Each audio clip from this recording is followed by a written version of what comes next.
નવરાત્રિમાં દેવી દુર્ગાની પૂજા કરવાની સાથે જ દેવી કથાઓ સાંભળવા અને વાંચવાનું મહત્વ વધારે છે.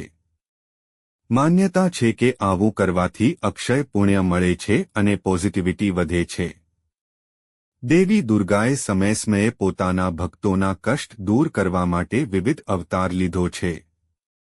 પ્રાચીન સમયમાં મહિષાસુરને બ્રહ્માજી પાસેથી વરદાન મળી ગયું હતું કે કોઈ પણ દેવતા દાનવ તેનો વધ કરી શકશે નહીં, ત્યારે દેવી દુર્ગા અવતરિત થયા હતા અને તેમણે મહિષાસુરનો વધ કર્યો હતો. દેવી દુર્ગા સાથે જોડાયેલી થોડી અન્ય કથાઓ. શ્રીકૃષ્ણ પહેલા દેવી યોગમાયાનો અવતાર થયો હતો.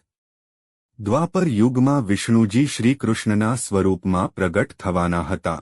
કંસના કારાગારમાં દેવકીના ગર્ભમાંથી શ્રીકૃષ્ણનો જન્મ થયો અને બીજી બાજુ ગોકુળમાં નંદબાબાને ત્યાં યશોદાજીના ગર્ભમાંથી દેવી માતાએ યોગમાયા તરીકે જન્મ લીધો હતો. તે સમયે યશોદાજી ગાઢ નિંદ્રામાં હતા.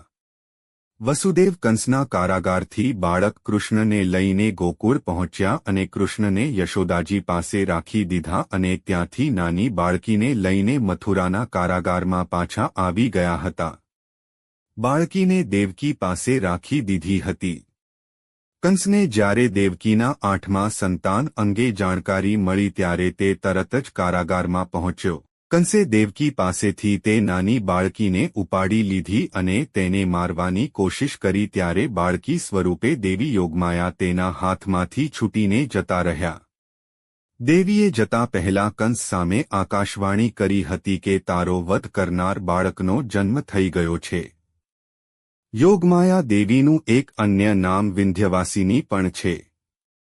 ભક્ત શ્રીધરે વૈષ્ણોદેવી માતા મંદિરની શોધ કરી હતી. જમ્મુ કાશ્મીરમાં કટરા શહેરથી લગભગ 15 કિમી દૂર એક ઊંચા પહાડ ઉપર વૈષ્ણોદેવી માતાનું મંદિર છે. અહીં દેવી એક ગુફામાં વિરાજિત છે.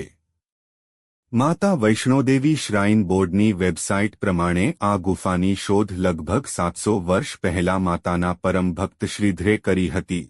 માતાજીનો પરમ ભક્ત શ્રીધર કટરા પાસે હંસાલી ગામમાં રહેતો હતો.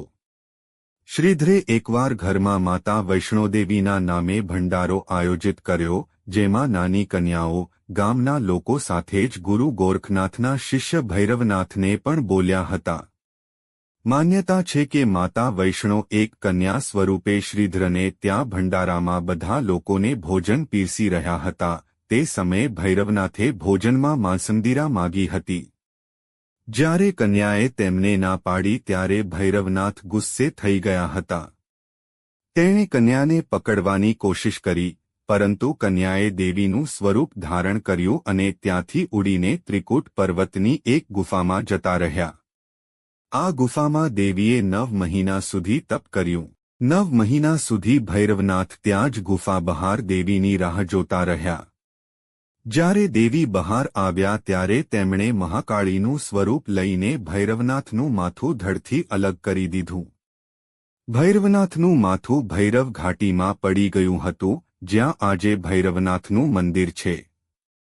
ભૈરવનાથે મૃત્યુ પામતી સમયે માફી માગી અને દેવીની આરાધના કરી હતી, જેનાથી પ્રસન્ન થઈને દેવી વૈષ્ણોએ ભૈરવનાથને પણ પૂજનીય થવાનું વરદાન આપ્યું હતું.